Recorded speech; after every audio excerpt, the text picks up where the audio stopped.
So, it is about 11:30. It's 11:24 a.m. I had a good sleep. Um, Self-hypnosis stuff stayed in my ears. The giant amounts of energy and giant amounts of excitement, happiness, the intensity is kind of gone uh, from a few days ago. Now I'm left back to where I feel like my baseline sort of is.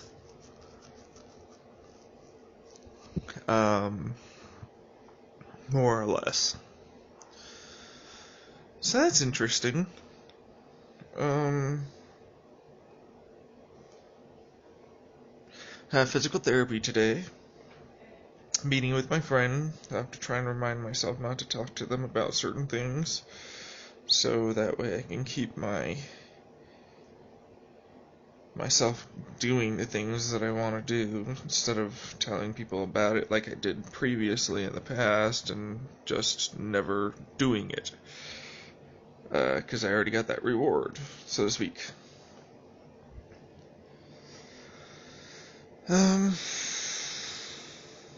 Let's see here. It was a little naughty on Sunday. I had Doritos. Cool Ranch Doritos. They were pretty good. They weren't amazing as I used to remember them, though. Truthfully. Just have a lot more of like this tangy flavor. I don't know, now I just taste the corn chip more than anything else. And get a lot of the stuff stuck on my finger. But I don't really want the stuff on my fingers, and I'd rather have more of the flavor. I feel like they're cheaping out somewhere around the line there. Or it could just be my imagination, and I'm just putting the memory through rose-colored glasses, and in reality, they were never that amazing to begin with, so whatever. I always wonder about that, because there are oftentimes in a lot of cases, where a company will put out a product that does well, and because it does well, they want to make more profit off of it, so they start figuring out ways of making it so that way it's basically the same, but made more cheaply. Now that's all well and good when we're talking about stuff like metals or other things, but when we're talking about food, it's drinks. It's not really, your body experiences all the flavors, remember, like if it's not the same, you spend time away from it, and yeah, you'll notice the difference. Or if you're an avid user, then of course you're going to be like, well, wait, that's not exactly the same anymore, so yeah. But, people already know about the brand, they already know about this particular product having such and such information attached to it, basically. It's good, it's bad, whatever the case is. And, yeah, go from there. It's unfortunate, too, because ultimately, eventually, the hype dies down as people start to realize, and then the product itself dwindles away. Every once in a while, a person gets nostalgic and comes back to it. And, it's shit. So, then they don't go back to it ever again. And, they move on to something that actually does taste good to them now.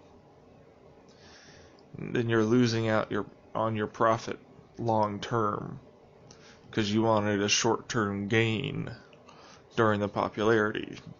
Now, granted, this is what I say to people that are going to give me the argument, well, short-term gain, if you look at the long-term, might have technically been more if you were to use the short-term gain, maximize it during its popularity to try and gain as much profit as possible. And I go, what you're failing to realize is something quite simple. Your short-term profit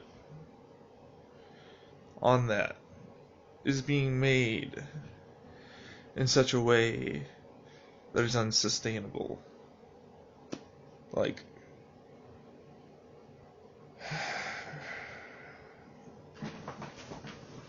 let's put it this way. It's more than just long-term profits. Your brand is now in the garbage long-term. Whatever that product is no longer good anymore.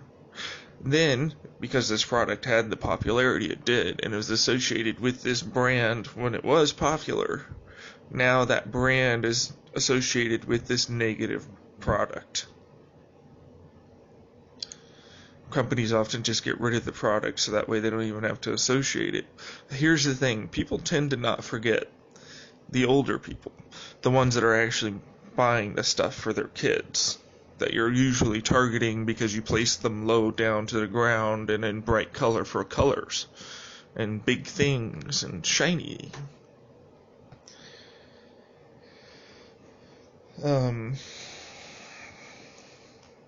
So yeah, there, you now have the added problem of negative brand recognition, essentially, which is kind of worse, because if you do put another product out and it's automatically going to be viewed as, oh, this is coming from the company that did that thing to the other stuff that I liked and it made it worse. Look at Twinkies. Nobody fucking buys Twinkies anymore. People generally understand that they suck now. Nobody buys them. I mean, I shouldn't say nobody, but it's significantly dropped off compared to where it was. And so, when you talk about junk food sales of any kind, or food of any kind, restaurants doing this too, that's the reason why. I just gave you the whole synopsis as to why your business fucked up. Okay? Like, you didn't keep food standards high. You tried to cheap out. It got back to you. You didn't like that. Continue trying to do it. Oh my god, look at all these people that don't like it. Rah, rah, rah. Eventually just dwindle down until it's just gone.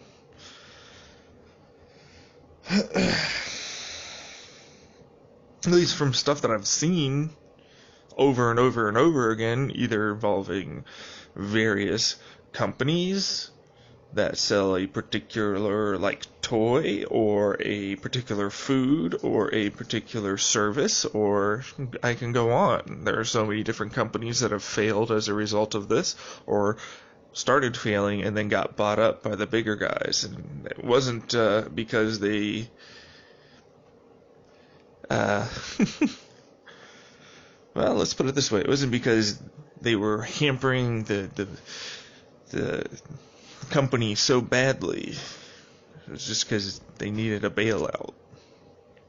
You know. So, yeah. I don't know.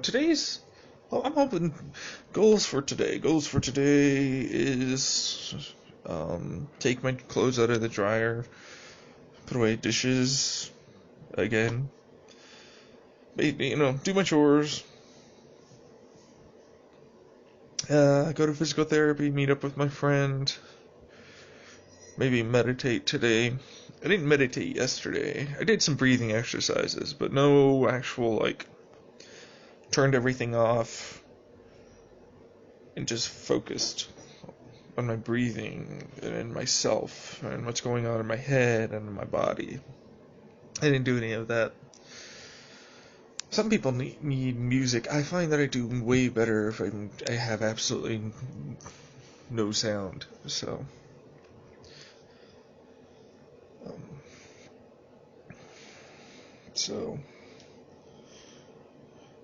that's me. But yeah, so I gotta go to physical therapy, or change out of these clothes, switch over to some shorts and basic shirt, put on some deodorant, because I'm stink. I'll take another shower after that. I never liked the idea of taking a shower before working out. I understand that some people do that, but it always made me feel weird. So I'm like, you're taking shower to get clean, and then you're going to get dirty immediately, and you basically need to take a shower afterwards. And so, what? Why? So, anyways.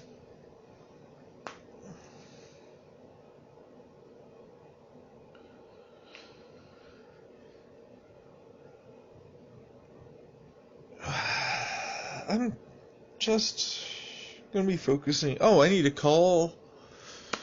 write that on my to-do list as soon as I can right now. Let me get my keyboard here. To-do list.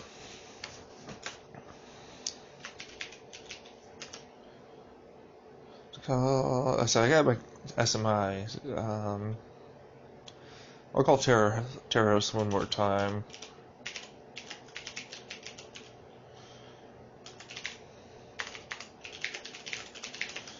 One more time.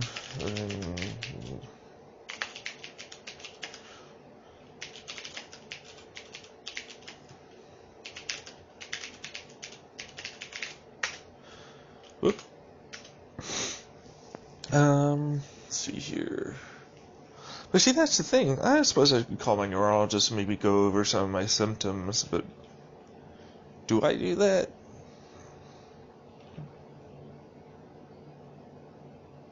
I mean, he's not going to tell me anything.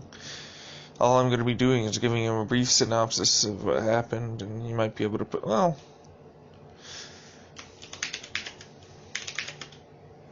I don't know. It's not like it's going to hurt or anything. It just takes up...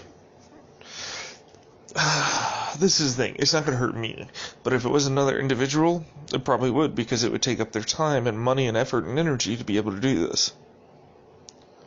So...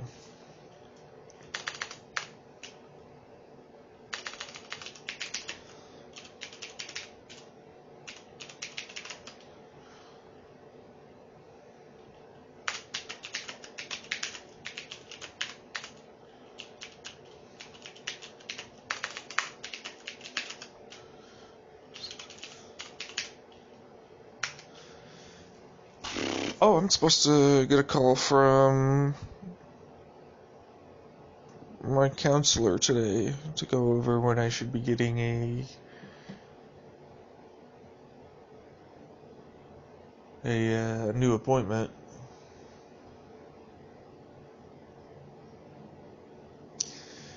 He did give me his number, but I've forgotten what it was.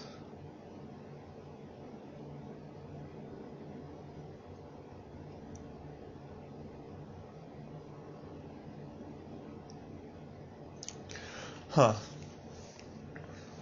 Anyways. So, let's see here. I'm gonna put the stuff I already know I'm gonna do on here, just so I can cross it off and feel good about it.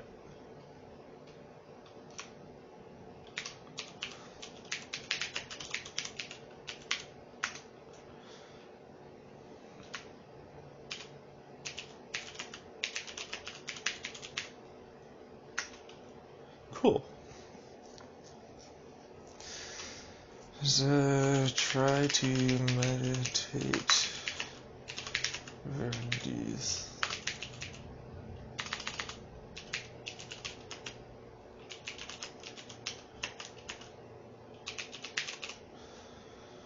Try to meditate over a decision with Section 8 housing.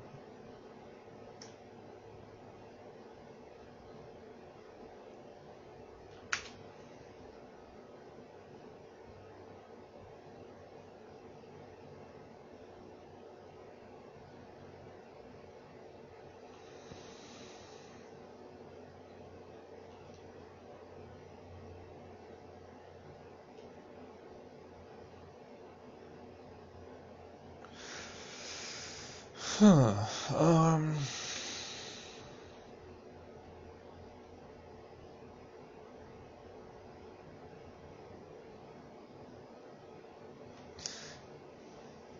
Yeah, I should probably, I don't necessarily, I just realized I wrote things twice, so that's a thing.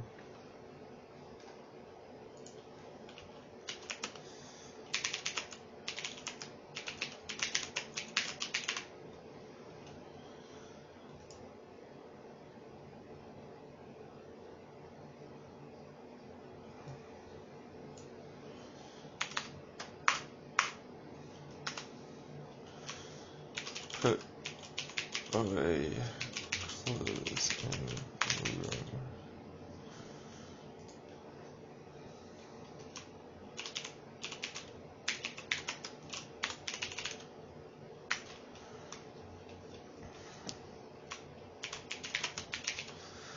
Take pictures of stuff to sell. Find which place you sell in multiple marketplaces.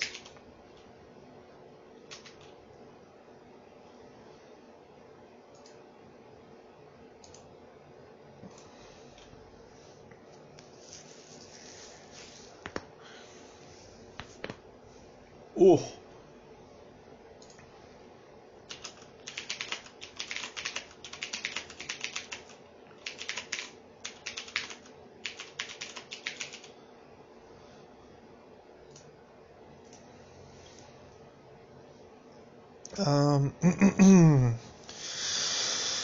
Let's see here.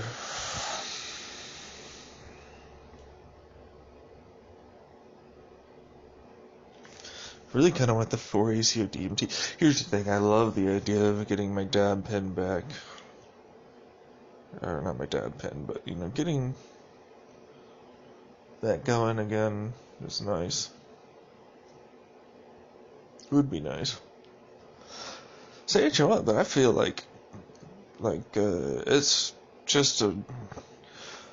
Oh man, what's the best way to put it? You know how people back in the day would just drink coffee all the time throughout the day? And it turns out coffee is really not that bad for you. And it does have its issues with hypertension and making it harder, more difficult to sleep. But ultimately, you're not going to crash your car over it, right? Unless you're like way too wired and way too amped and you're fucking aggressive as shit. Which isn't just the coffee talking.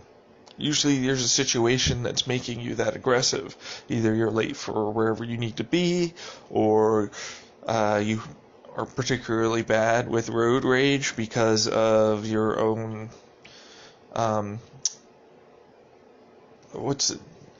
impulse control issues, and anger issues, and other things that have probably gone on previously in your life. So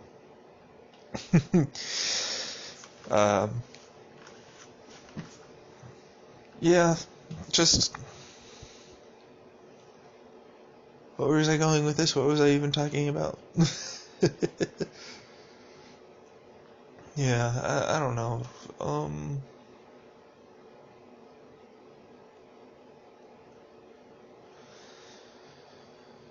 Huh.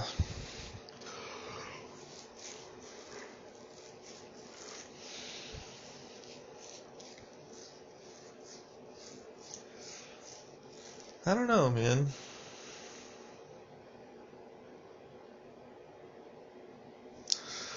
Some of my mind's coming in. Coffee's starting to kick in. Oh, right, I was going with the coffee. I just had to say the word coffee. So yeah, there's a possibility of coffee, but people don't get pulled over for being intoxicated with too much caffeine on them, or any amphetamine typically, when in reality they probably should, because they're so aggressive that more than likely they'll be ones to go around and disobey traffic laws in order to get where they want to go, even if and then oftentimes they don't even need to be somewhere that much faster. They might be going home, but just so, but more than likely they'll try and pull a person over from and arrest them for something like from cannabis and stuff like that. And I go, almost every person is on a specific drug. I say almost, because truthfully, it could be a prescription drug, it could be a non-prescription drug, something you got over the counter, something you ate today that just so happens to be present in the food. So, yeah, there's a certain amount of intoxication that we're talking about here that should be allowed, is what I'm getting at. Nobody drives fully 100% sober. If you did, then all you would have been eating is some, like, rice and water and egg whites. And whatever else, supplements. And even then, you don't even know. So, yeah, I'm getting off topic. I don't know. And then there's, like, the whole fact that if you're a microdoser of cannabis, then it's technically in your system all the time, and you literally have no idea when this person was high or not. Okay, because he's microdosing. It will always be in their system. You only know within the last 30 days whether or not they tried it. That's just terrible. And then only in the last 3 days for a breathalyzer? Let's put this into perspective, right? Pull people over when they're being dumb. Okay. I understand that you need to do some sort of breathalyzer and all that, but it's a flawed system. I understand that it's also put next to the whole judgment of the cop as well, and how you perform if he decides to do this test, a basic roadside test for coordination and everything, which I never see people get, honestly. I don't see that. I just see people get locked the fuck up now, after the breathalyzer. So I think it's because people like the empirical nature of a breathalyzer. It's scientific. It's like, oh, of course, if you've got around this much, you're probably drunk. Unfortunately, as we become very well aware that an alcoholic who's in the middle of something truthfully could have a very high blood alcohol level but still drive. Not probably as well, but as I have to say the average driver is just not the best either, so maybe slightly below average, because they get used to it and they learn how their body reacts to it and ultimately how everything works. So, yeah, I have this opinion, though, when it comes down to trying to regulate this whole idea. It's make it so we integrate our current system of roads and highways, freeways, make them have HOV lanes adjacent or either to become by themselves their own special lane for autonomous vehicles. Does it have to have a barcode on the ground? Does it need special RFID chips? Whatever the fucking case is, I don't really give a shit for that particular thing. But then you look at that, the amount of price that it will cost for the individual to do that, and I don't know, like, the whole thing just gets annoying. When I start thinking about it, I'm like, okay, so if we really wanted to integrate what we have now, then in reality it would be better, would be to just tear it all down, or most of it, maybe rip off just the surface road and plop down like a proper solar panel road that already has the necessary electronics implemented so to help autonomous vehicles be able to accurately move across the road using sensors throughout it to also measure where non-autonomous vehicles are, so feeding that information into the autonomous vehicle, allowing it to better navigate properly through where things are actually and how fast they're going, and always updating to itself, using its own external sensors as well to start to predict where things will be going. And then hopefully we might even get sensors that are starting in the car that relay information as to turning of the wheel, gas pedal, and all that stuff that's typically in the black box, getting relayed to these autonomous vehicles, so that way they have a better ability to predict and accurately respond to what's going to be happening on the road. It's all basic stuff. That's the way to implement it. It sounds easy, sounds nice.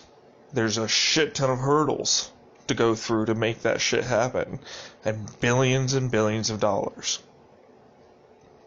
That's just the road. Then you have to deal with the fucking government bureaucracy that want to take their cut and also want to involve themselves in their own individual way to make it work, which I wouldn't have a problem with. Government creating jobs and all that's fine. The issue becomes when the politicians suddenly come into it and they start utilizing it in ways to their advantage.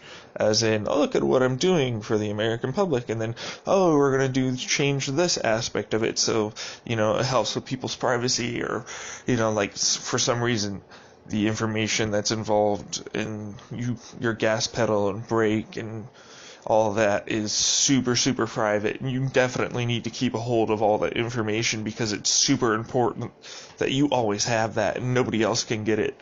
And it doesn't matter that it'd probably immediately be deleted after being utilized by the software. No, you can't have it because I'm afraid. Meh. And then it's metadata. It's like by far one of the best metadata packages you can get for the whole fucking thing, and you don't get access to it because it's too special. Sound like I'm recording your voice or some shit. What the fuck, Karen? Became friends with Carol from accounting over here. Jeez. Sparking up a storm about carpooling together. That's so much better. Why don't you save the environment that way? Like, bitch, your carpooling at best only creates a slightly better efficiency. I'm talking about autonomous vehicles that could literally measure down to milliamperage of units of energy that they would need to get to in place. If enough autonomous vehicles suddenly sprang up. And ultimately, if there was a solar panel road along with solar panel sidewalks and the whole fucking shebang, guess what? You really would never have issues with energy, truthfully, because you would just need battery storage. That's the only issue that you would have, and we all know this. Unfortunately, we also all know that there's significant players in the field that definitely don't want this shit to happen. Because it means that they're, like, here's the thing. They don't like it in the first place, so they're not going to invest in it. So they're not going to get money from it anyways. So they're going to stymie whatever it is that they're not going to get money, and that might take away the money from them. Because that's what they're...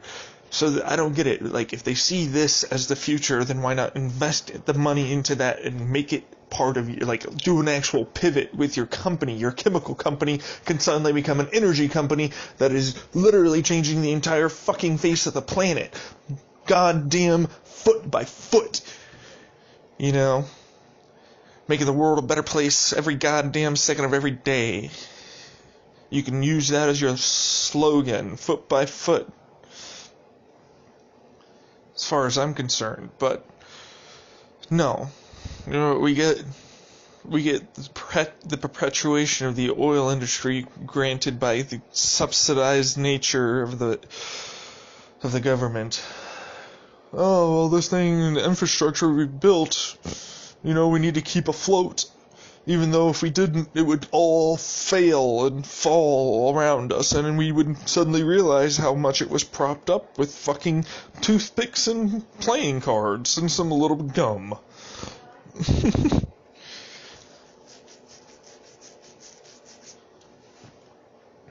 And it's often propped up by people that realize that if they didn't do what they're doing, it really would just straight up destroy itself over time, and there would be nothing that anybody could do about it.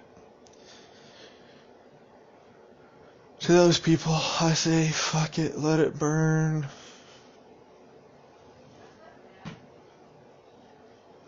People don't realize there's a problem until there's a problem. Especially in the American psyche. And they don't realize it's a big problem until it sticks around long enough and gets played around long enough.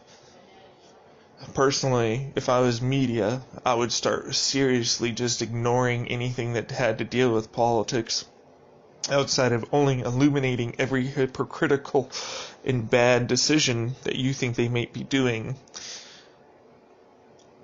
but only cover it for 1 hour of the day, move on, and spend most of your time instead investigating either people, inspiring stories, as best as you can. People doing this, companies trying this, or something. It might give the American psyche something to live for. Something that they actually care. Hell, you could even switch it up. Do your fucking politics 23 hours a day, but give us a motherfucking 1 hour of something that's good, damn it. And call it the damn fucking feel-good hour. Because, shit, do we need one good feel-good hour a day than this bullshit reality that we call America or the world.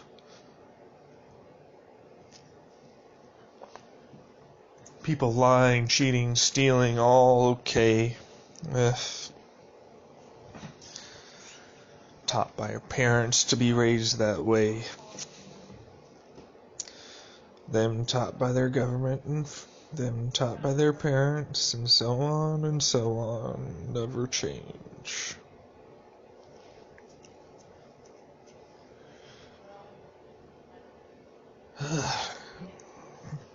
As you can tell, I'm a little angry about that whole thing. I already have anti-authoritarian blood in me. Here's the thing, I don't consider anybody above anybody. I understand that you might be better than another individual when it comes down to the amount of information and experience that you have involving a particular subject. But that doesn't make you a better person. It doesn't make you higher, moral, ethically, to me, than another person. Because you don't know their situation. Quite frankly, the idea that there is this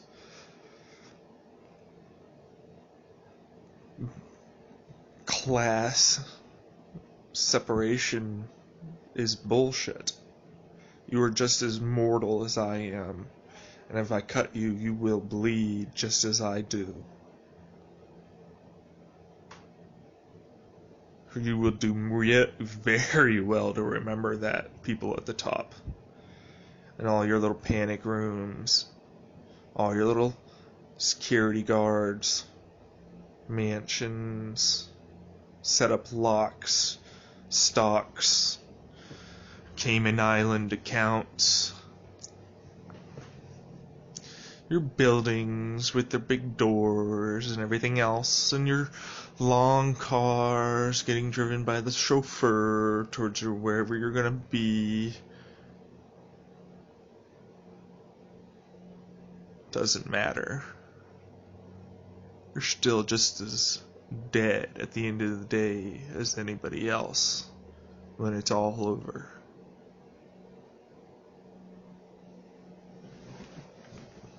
No legacy that you imprint upon society will last forever.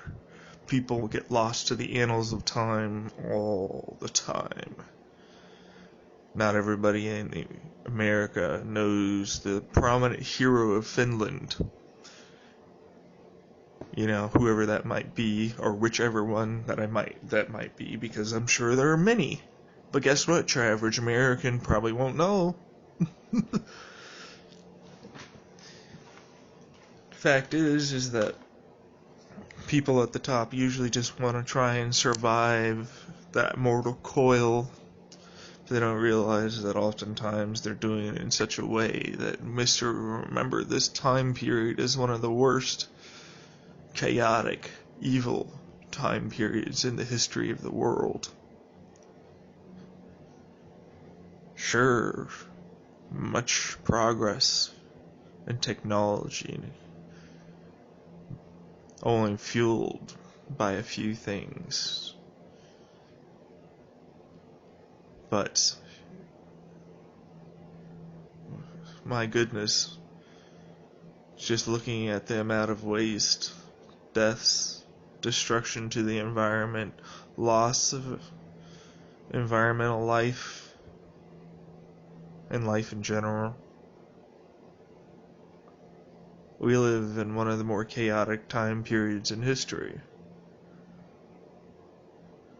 And we've got all the cameras and tools to look at it, which makes it worse. Because guess what? There were probably times back in the day that were very similar, but the Roman Empire as it was falling probably wasn't too greatly concerned about what was going on in Brazil, or if they even knew what was there. So, or what would have been Brazil in that time period. I should specify that. I really don't know.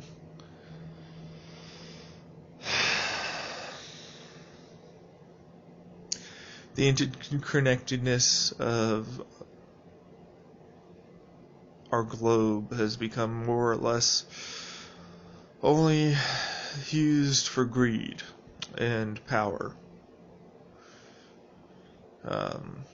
It's money or product flowing around. People, otherwise known as money and product and services, flowing around on airplanes or boats as well. But then you look at the economy, then it's regulation this, regulation that. Nobody wants to work. Everything's hoops and hurdles, all to make it all. See, that's the thing. Like, if you realize so many things are connected, then why don't you just come up with universal rules across the entire thing instead of coming up with each individual proprietary system of bullshit that you have to jump through to make something work?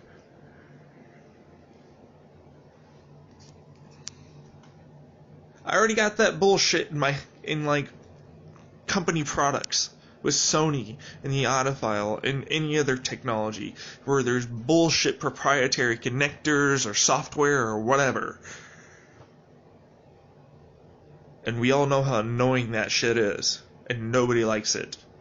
But we continue to perpetuate it because ultimately it means allowing more control to the people on the other side. More control over you. Not over them, over you.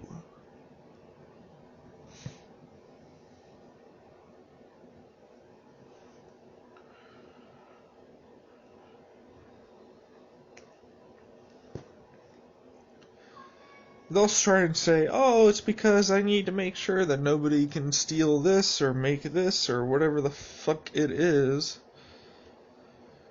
But it's all down to just profit. There's a slight loss in profit we feel due to this thing. We'll increase our profit margin by X amount if we do this thing. We'll forget about what it actually does to the consumer base because profit. So, unfortunately, that's the way the entire world is run. It feels like. And we can see the wonderful results that are appearing before our eyes. Can we not? This wonderful utopian society that just seems to have sprung up. Everything is going well and nobody should be concerned. Uh-huh. Sure.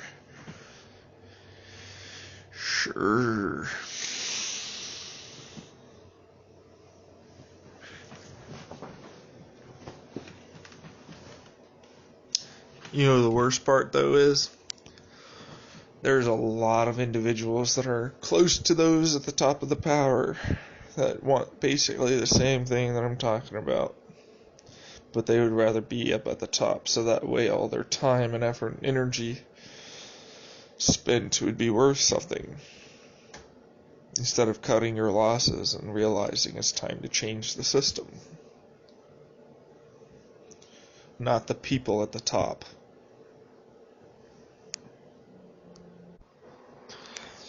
I think today might be a shorter one. It's 10:15 p.m. I did accomplish a good amount of stuff. I did not manage to get to my chores.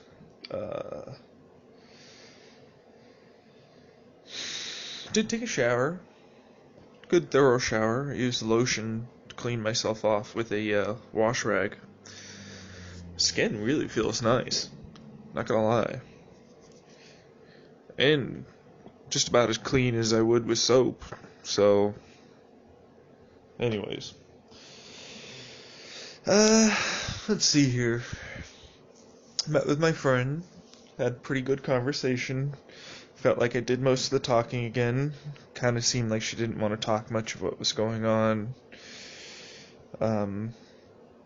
with her, truthfully.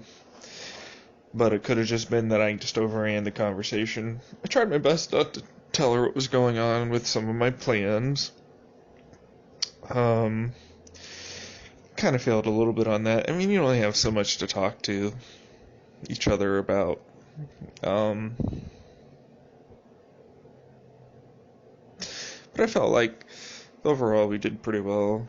She discussed it was kind of really difficult, honestly, to talk to her because, well, I shouldn't say talk to her, but hear her. Yeah, she speaks pretty low, and when there's background noise, it's like just impossible, and it kind of reminds me of the same kind of effect I get with like music blending together with the lyrics, which just makes it so difficult for me to actually know what's being said. I'm sure my subconscious probably teases it out or whatever, but like in the moment I'm just enjoying the music. I don't know what is being said. I literally can't hear it. So yeah. It doesn't mean I don't enjoy the damn song, motherfucker. I used to,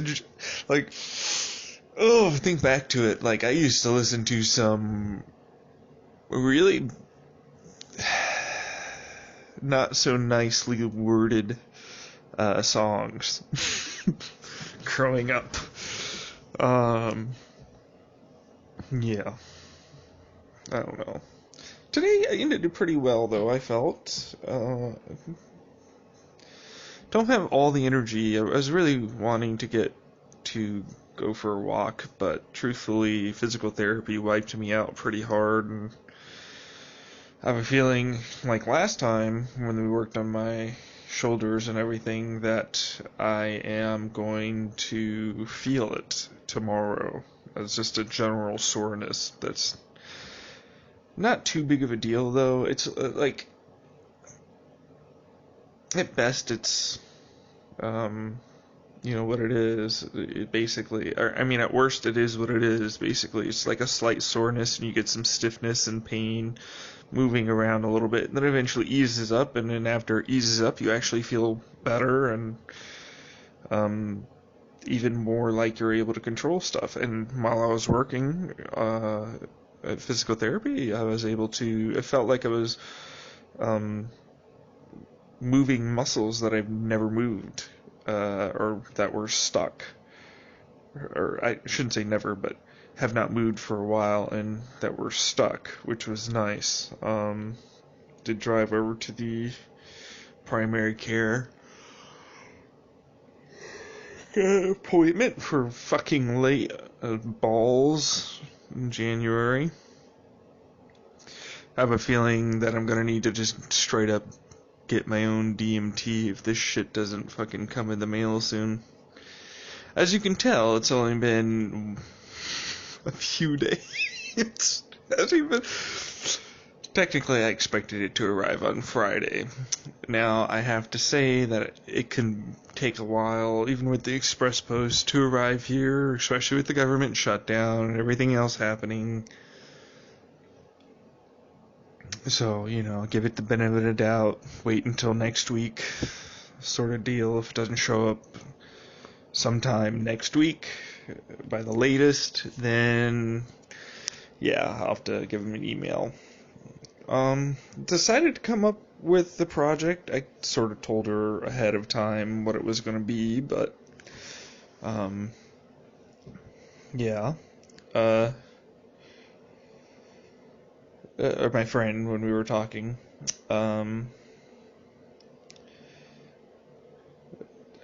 wanted to grow my own mushrooms, right?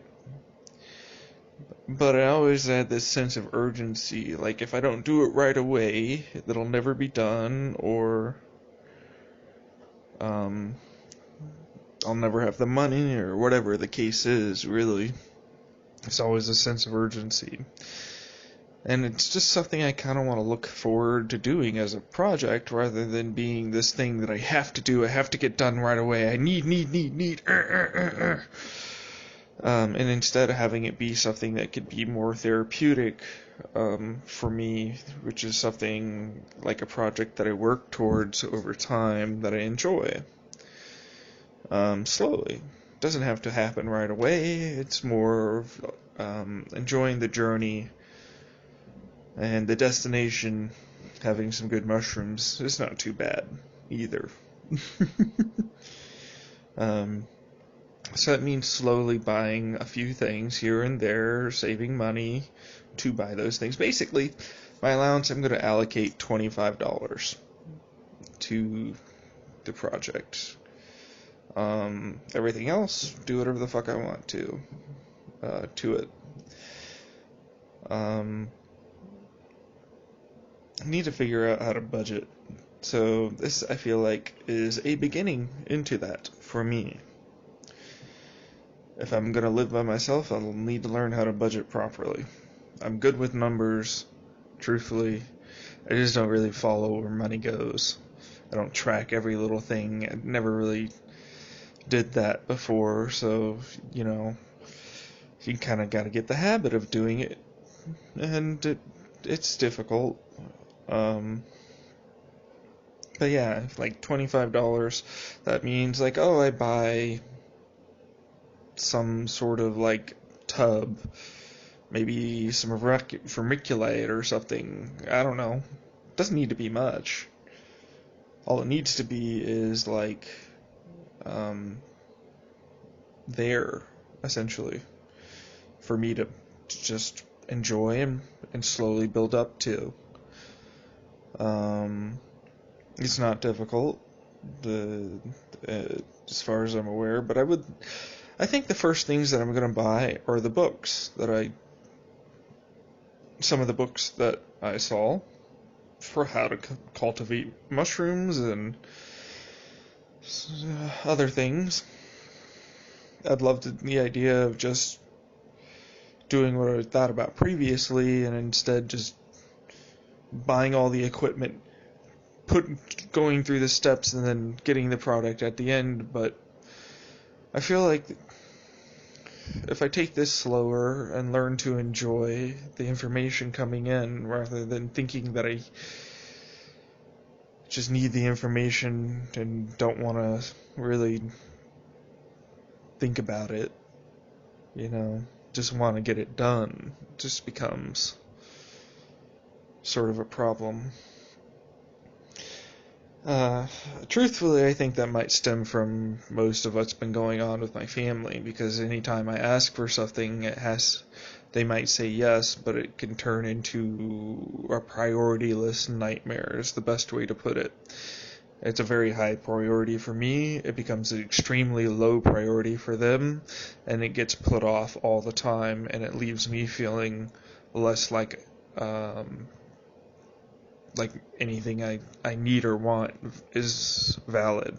So I have to constantly ask over and over again, which just perpetuates the issue. But if I don't ask or bring it up, then it will never be remembered. And then I get the old adage, well, why are you asking for anything anyways? Bullshit. Which pisses me off. And why do you bring it up? Why do you gotta, I know about it, blah, blah, blah. And it's like, oh, really? Really? So, the other stuff that you were planning on doing before I brought this up, and then you had the very sudden, clear body language of remembering something that you forgot? I'm the bad guy here. That's because I reminded you something that's going to prevent you from doing the very thing that you wanted to do right that instant. That instant gratification wasn't met, was it? For your priorities. Now, if you take your priorities, try and give them to somebody else, you have to be careful. Because, and this is big for some parents, but not mine, they could swarm all of your priorities, meaning everything that is going on with them is always going to beat out anything that is going on with you. But you have to remember that you are an individual. Yes, you are a parent, but that is a part of your individuality, just as your mental health is a part of your individuality, just as your hobbies and everything else. Okay? So yes, sometimes compromises need to be made, but also, that's the thing, like, it would have been great if compromise was an option, and it didn't have to become like a deal that I needed a mediator every damn time when I was younger, growing up, just to get anything done. People wonder why I'm so good with verbal and linguistics. You become real good at the art of the deal when you have to make one every fucking time you want to get a toy. And I shouldn't say every fucking time you want to get a toy. I use that as an example, but usually it was often whatever my latest obsession was. And I'll admit, as a kid, you become obsessed with stuff, and it can be trivial and meaningless, but to you as the kid, it's not. So, yeah. However, of course, when I mention my own plight, I don't bring up the truly bad things that I'm angry having to make those deals with. Stuff that should never be done like that. Stuff like, no, I don't really want to get into it. Mostly because half of it I don't even know if it's real or not. I literally can't. I don't know. Not because my memories are so faded, which they are, but because, fuck, man, I can't seem to trust myself when it comes down to that. So many things in the past, it's like, is this really something that happened? And it didn't help that my parents confused the shit out of me growing up about stuff in my past that I thought I remembered properly, but then apparently didn't.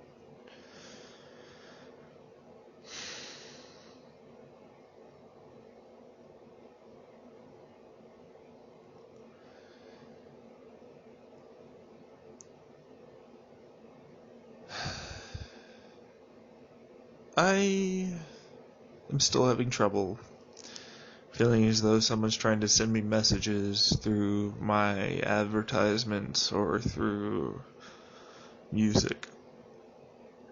I think it's going to take a while before that goes away in my head. It just keeps bringing up the fucking terrible relationship I brought forth in my delusion. The controlling, the manipulation, the abusive, just words and thoughts. All the negative that was going on back and forth. Each person, it felt like trying to hurt each other, and then I didn't. On top of it, just felt like at random times it would turn into one of the best things in the world. This is insane. It is insane how it would do that.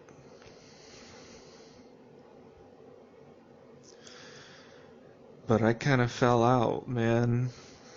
I stopped. Like, when November came around, hell, when January 2018 came around, and I finally said no to my delusions. Made myself basically more or less a bet. If you die by X amount, then you were right. But if you don't die by the end of whatever month it was, I think it was February, and shit's fake, or at the very least, no one's trying to kill you. And I went with fake.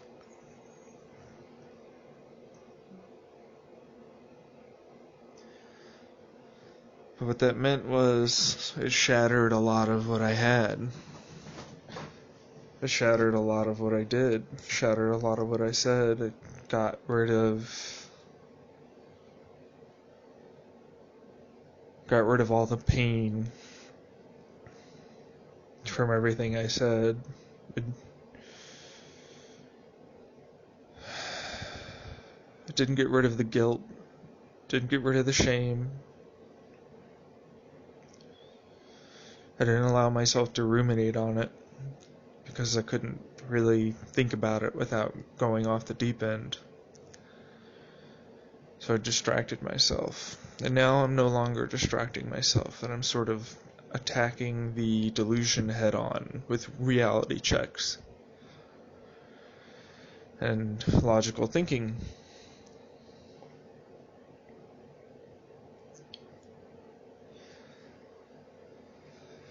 I want it to so be real.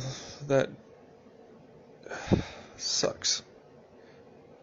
Because, man, it feels almost like an ex is trying to talk to you again, getting back together. All those old good times, and but even some of those bad times weren't so bad. Fuck, man, I gotta say, this is what I used to say as an outsider looking into situations like that. Y'all both need to take time away from each other. Fucking figure out who the fuck you both are. Fix them as best you can, and if at the end of all that you both still want to be together, take it slow.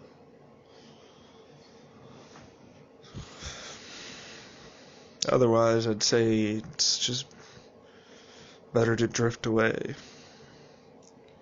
Use each other if you can, when you need to. But realize that you need to look for a different situation to put yourself into, with different people. And actively work towards that. Which is what I'm doing.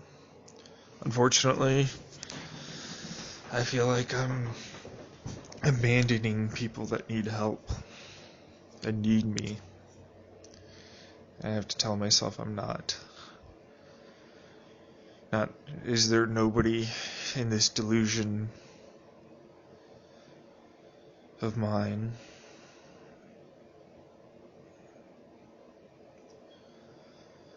Nor am I hurting anybody by saying these words to myself, alone in a room, recording. And no, I'm not trying to speak to anybody. I'm not trying to say anything to anybody. This is for me. Wholly and completely me. If there is the small, slight chance of somebody that, for whatever reason, is listening in on absolutely everything that I'm doing, realize that it's at your own risk. These are my own personal thoughts and feelings. They are not directed towards anybody or anything other than what I'm talking about, and everything should be taken with a huge grain of salt all the time. I'm trying to work through as best I can, and most of my opinions are subject to change with good information and experience and everything else.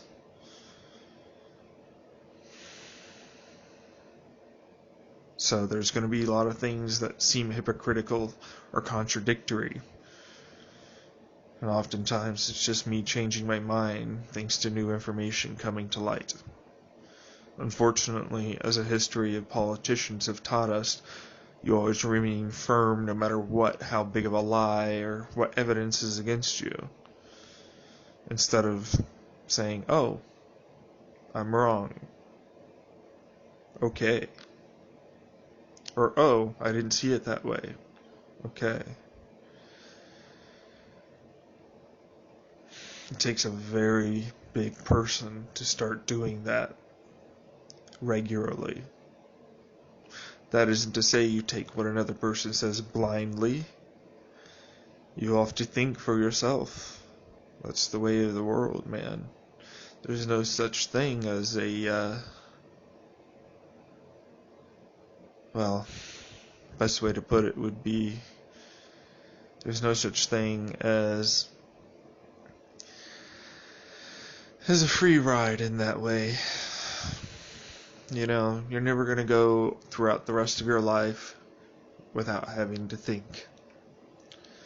And to the people that think they can do that, even if they have a shit ton of money, well, you still end up in shitty situations that you still have to think and get out of. So at the very least, the trapped animal will gnaw at their leg until they can get out.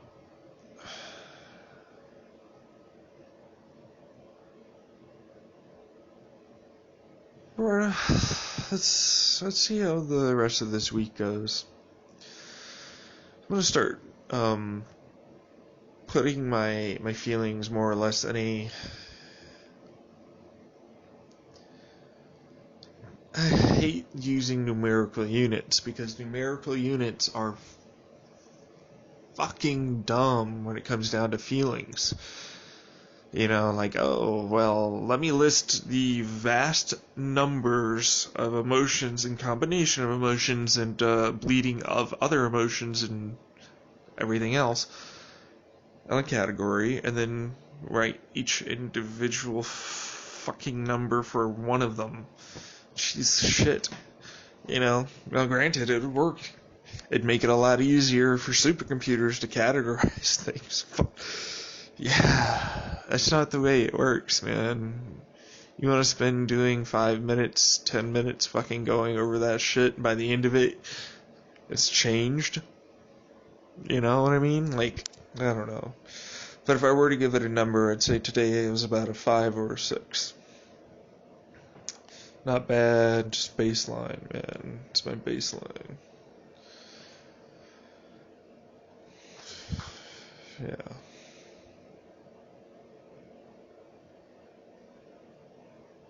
Getting certain things done, not getting other things done, but I'm glad I'm still getting some things done. And I'm not ruminating on those things that didn't get done, and I'm not punishing myself by, well, I'm not going to get into how that did that. But for the most part, have you ever noticed if you're feeling terrible, you'll eat shitty food? Because it makes you feel better, right? But I think of it more as a punishment. We know we're shitty, so we want to eat this shitty thing. And we know it'll make us feel shittier later, thus perpetuating the shittiness I feel, but I feel comfortable feeling shitty. I gotta tell you though, I don't feel very comfortable being happy from time to time, or not dreading the day from time to time. And I gotta say, not being comfortable is pretty nice. Now, there's a difference between slightly uncomfortable and goddamn dead. You know what I mean? Or extremely broken bones and lacerations. It's like, yes, this blood pouring from this open wound that is being, what is this? It would appear to be some acid, some citric acid and some salt.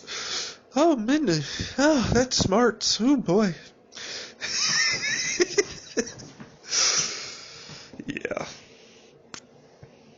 I've always wanted to see what compounds can increase sensitivity towards like tactile sensations, whether good or bad. That's always been fascinating to me, because if you think about it, just on the surface of the skin, it's able to penetrate and be able to get into those nerve endings and make them more active in some way. We have shit tons of nerve endings everywhere, body, and throughout it. And those are not all... they're pretty dissimilar to neurons, but there are connections, so to speak, to where they might be able to help. So I've always wondered about that. Would increasing the sensitivity of something like that, of your tactile sensation, obviously we know if it goes into the blood-brain barrier, it gets into your brain, like LSD, it does stuff like that. But I'm talking more of like ointment stuff. You know, lube that people say gives them better feeling and all that. Like, what's the mechanism of action? Typically, I feel like it's a gimmick. You know, like Icy Hot or some shit. But then there's like real stuff that definitely does change how fast or slow those nerve endings fire. And I think about that, and I'm like, well, how come we can't do something similar to our synapses? And then I go, oh yeah, blood-brain barrier, toxicity, So, yeah.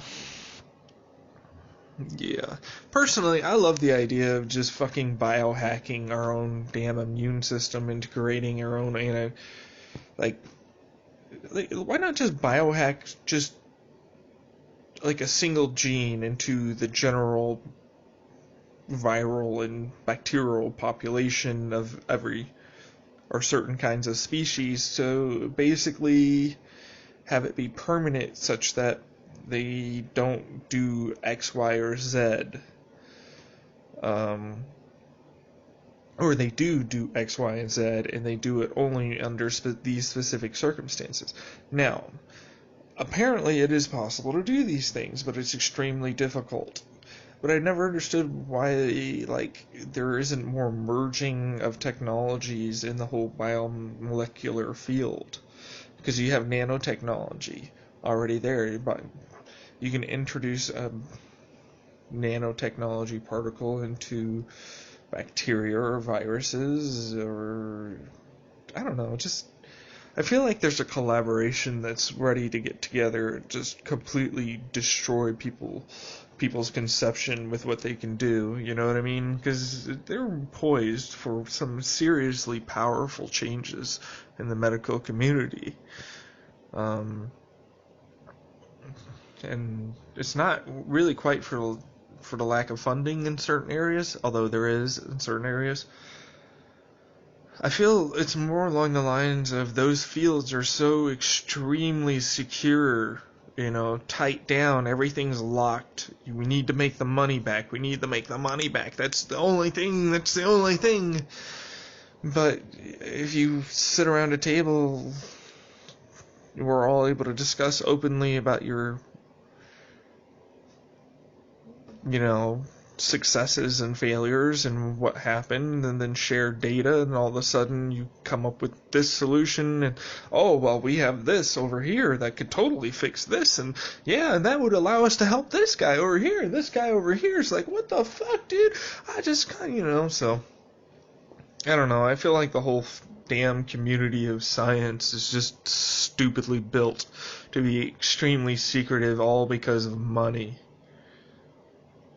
When in fact I feel like it should be for the common good of the people. If there should be so much money involved that nobody gives a shit, or it should be subsidized, so, like, think about it. What if your government spent all the money that they would on the military, or even just 80% of the military's budget? You scaled back some stuff, but you got those people that were in the military basically doing nothing at this point, able to go into scientific fields and apply extremely good knowledge towards it, and then introduced even, like, it's just astounding to me how secretive people are with information that could potentially help millions, and they don't even realize they have that information to give to another individual because they don't even understand the other individual's fucking work of how it works or their field of work. And they don't even know if it could apply until they start sitting down and talking to each other and saying, look, I'm doing this and this is this. But obviously there's discrepancy in those thoughts because clearly scientists do get together, conventions happen and stuff like that, but I don't know. I just feel like there's not that much openness in that community. But it's truthfully not even their fault, because if you look around every goddamn community, it's kind of like that. Very unwilling to open and share their ideas lest they feel ostracized, criticized, or ultimately get killed in this day and age for having them. I can't imagine how people in more oppressed parts of this world handle that shit. It's so stifling to your spirituality. You get destroyed. My spirit's been broken so many damn times, man. Truthfully, I don't know if I can... I'm saying this now only because I'm scared. But should another relapse occur and I'm back going down that spiral and I don't have people to support and catch me going down, and, you know, I go belly up again, I don't know if I could do it again. I don't know if I want to do it again. If I don't have a thing on the other side to hope for. Say what you want, but the only reason why I didn't kill myself, well, I should say the only reason, but one of the many reasons I started giving to myself, as I've so often done to try and defend myself against those feelings of reasons why, hope. Not reasons why to live, but reasons why to hope. And that helped me more than any bullshit crap. You're gonna feel better later, you're gonna be this, you're gonna be... No. None of that felt genuine, real, or anything other than what a person is supposed to say. Of course you're going to say, oh, you're so smart, or oh, you do this, or I'm in this situation, I need the help. Obviously you don't know my situation or anything that's going on it, and clearly it's not like you're going to come and suddenly be my best buddy and get me through this entirety, right? No. You're not going to set me up with somebody that's going to be able to do it. Ultimately speaking, it's... And then they get on into your future. In the future, you'll feel better. It gets better. You have no clue. You could have a person like myself that will be depressed for over 20 years and not get better. So when you say shit like that, it's so disingenuous. It's so bad. It makes you feel so much like... It made me feel so much like that individual was just going through the motions, you know, just fucking phoning it in. They didn't really give a shit. It's the same thing they're going to say to the other person. Oh, it'll get better. Oh, I think you don't know. No one does. Not even the individual that you're talking to that's having that problem.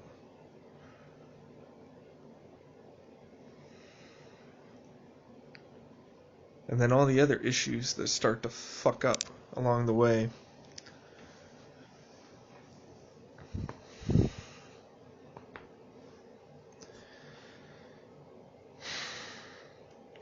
Fucking thinking the CIA or whoever was fucking poisoning me and my water supply while I was at my house, and then everything else going on with government trying to fucking hack my system to be able.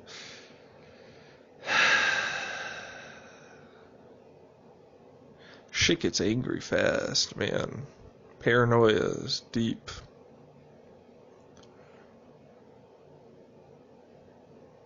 Now, if I was another individual in a situation where I was facing the government, yeah. Oh, fuck yeah, I would be very paranoid. I would have no doubts in my mind that I had every right to be. Because quite frankly, even small protests have FBI agents and fake police officers in them. I say fake because for some reason or another, undercover agents aren't really quite treated the same from my understanding, to the standard person on the ground. And they've been called fake cop.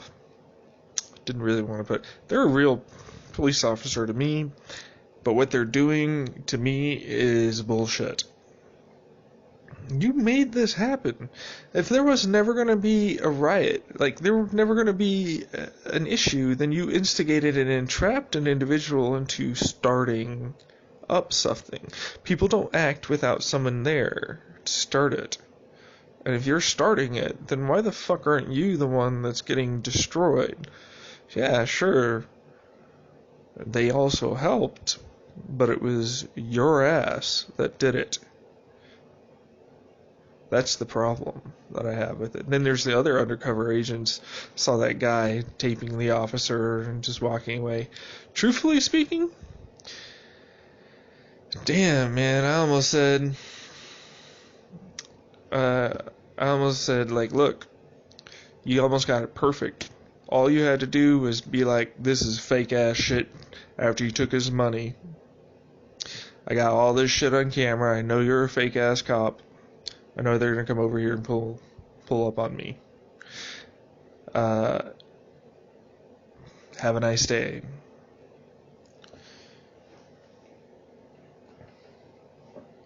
Would have worked? Probably not. If anything, it would have antagonized the judge. I don't know. I don't think it's really reasonable to kill the undercover cop. It's usually better to just make it so that they disappear. Everybody knows that that's the person. Don't associate with them. Make them disappear from the world. Oh, you want to get in and talk to me? I'm not talking to you. I don't even fucking see you. What's this? Yeah, whatever. Hey, dude, what over here?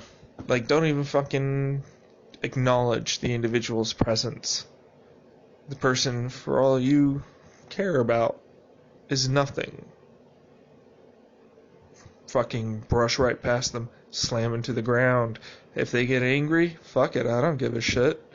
They don't want to take you on assault charges. They want to take you on the big shit, and they ain't gonna do nothing about it, and you know it.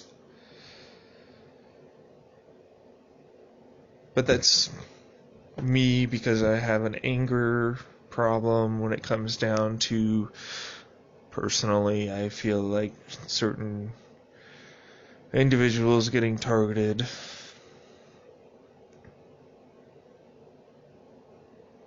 I recognize drug dealers aren't really on the side of the law. However, I also recognize that the vast majority of them are doing it as a result because they don't have opportunities to do else, and you didn't give them an opportunity to even have the opportunity to do something else. And you want to say, oh, no, it wasn't me, oh, no, we didn't do this.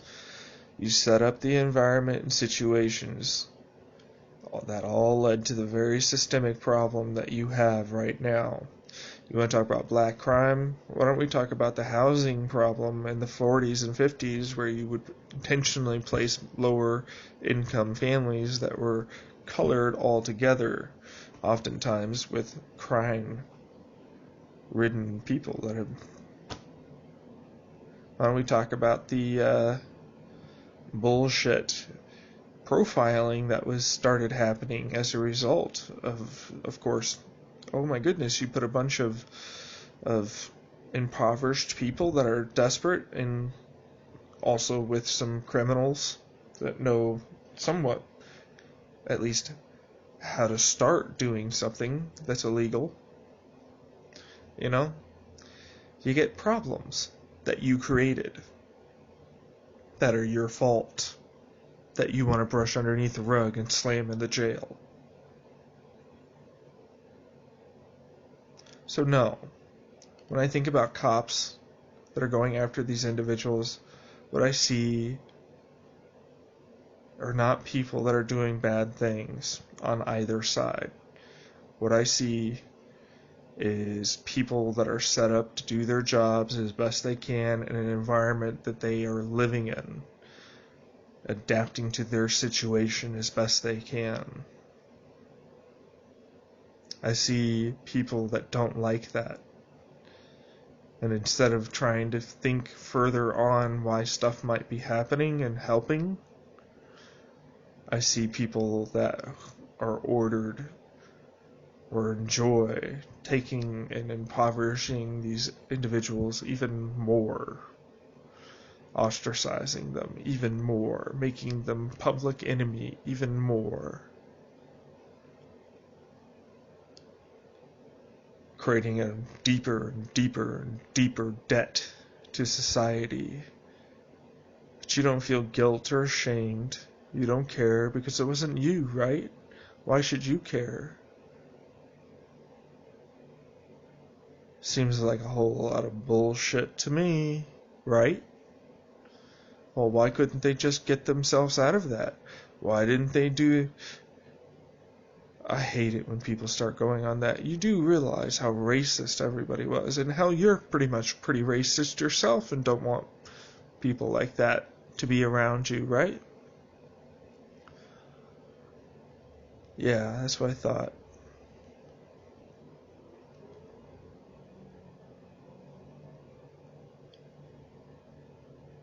I was lucky enough to be born in some boring old suburbs. There wasn't much that went down around here. This is all inside the house. I understand that if you're in those situations, you see some pretty shitty things. I'm not saying I know how you felt. I'm not saying I know how anybody feels. Or even that I completely understand what happened and what led up to anything. But I can tell you this, I can sympathize for you. Because, damn, man, I've gone through my own bullshit. It might not be as rough, but damn if it didn't hit me just as hard. You say you being tougher than me? Fine. So you're tougher than me, big tough guy. We're still in the same situation, aren't we?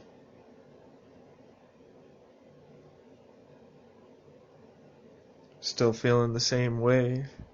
Still wanting to feel hope for the next day. Wishing for some pay.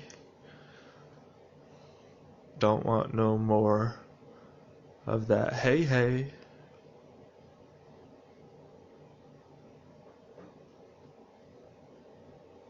Drowning our sorrows in whatever distractions that we can come up with. Doesn't matter, really, where you are.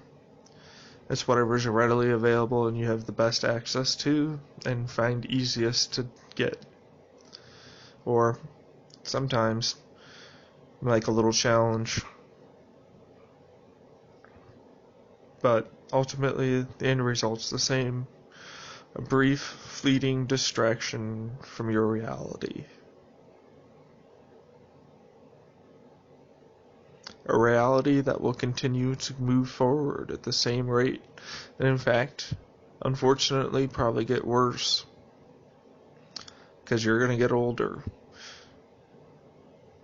and people still do their same bullshit.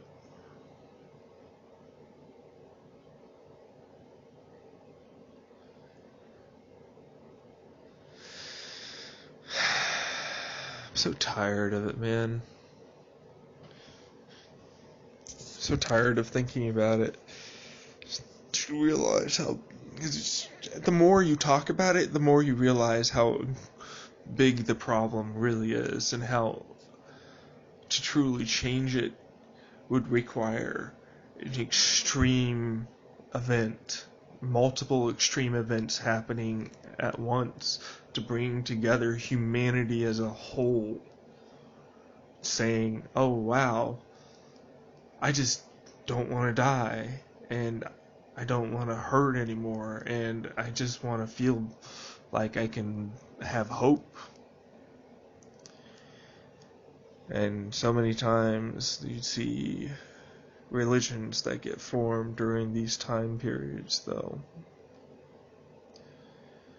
So it's dangerous. It's also a power grab. As soon as chaos ensues, as soon as all this shit goes down, there are people at the top that still have the ability to manipulate it to their whims.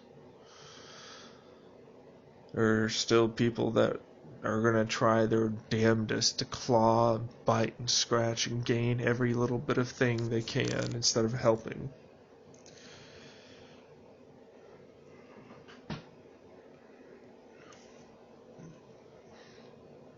It would take multiple generations to see the light,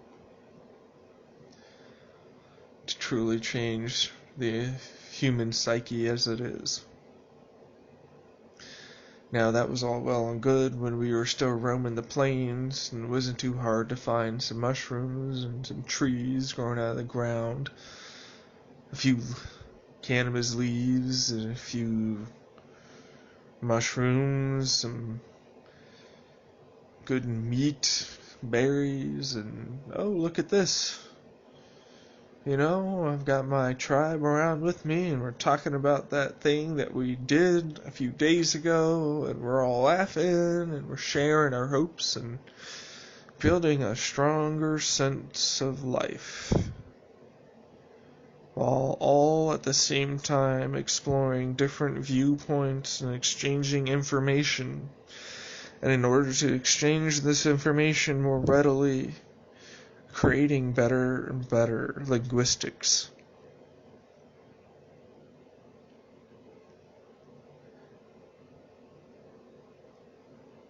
It's a problem, man.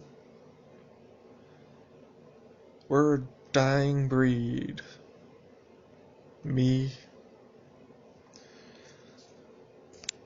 I believe I was born practically a natural shaman.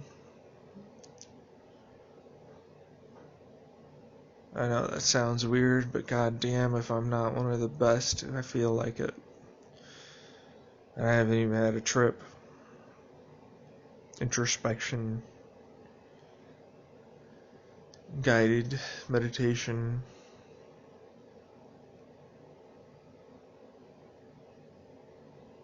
I'd like to have experience before I ever do shit like that. But damn if I don't feel like I have some natural ability or affinity towards it. Don't feel like some sort of mutant.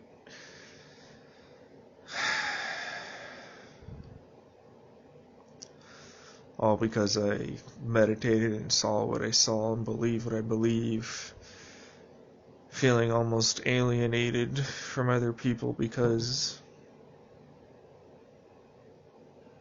they just don't get it.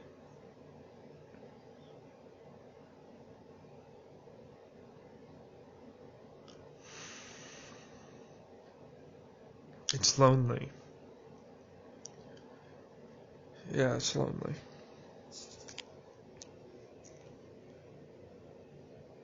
I'll admit that. Got no friends, basically no family.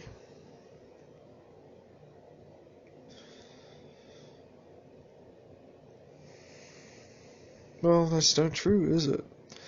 let's take that statement and let's expand upon it so that way I can get rid of that ruminating thought. Shall we? Yes, brain, we shall. I have a friend.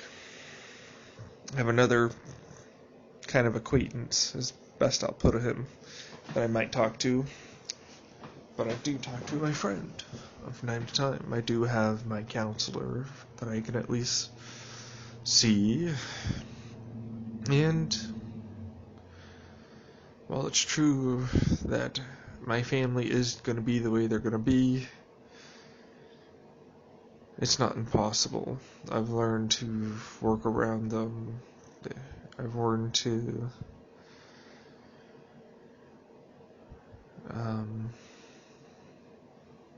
take it, try and do the best I can with that end.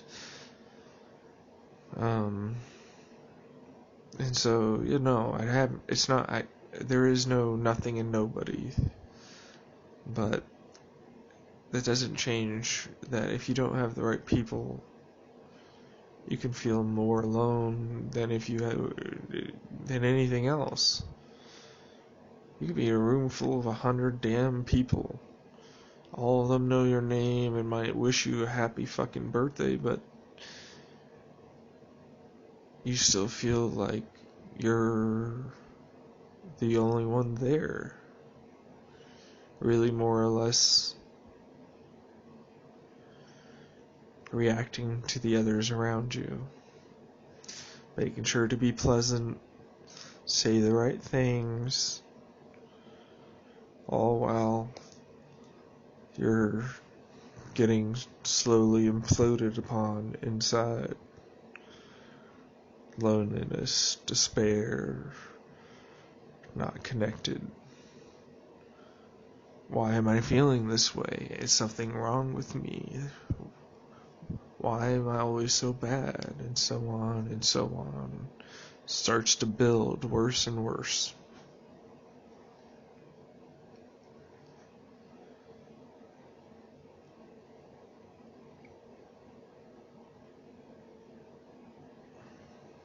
It's a fallacy.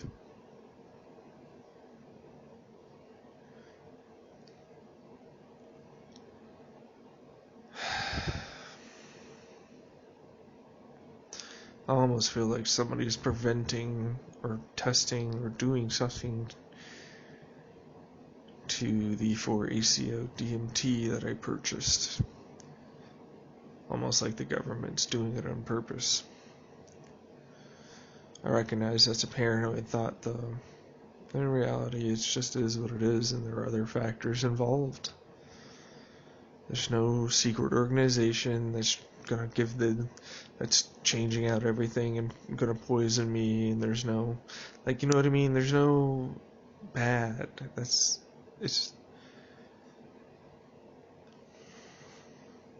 Things aren't against you most of the time. I'm not saying that,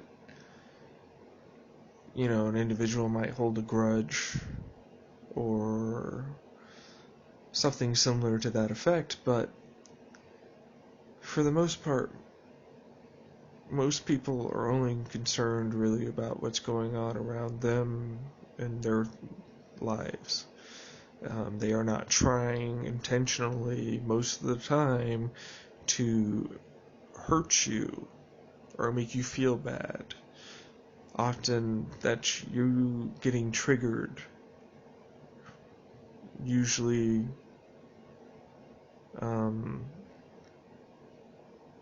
it attacks either your morals, your ethics, your values, or something else that you consider to be core about yourself.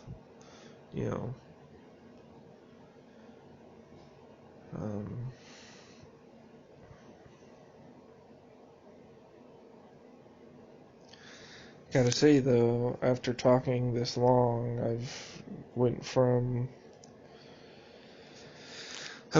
being a 5 to about a 2 or 3.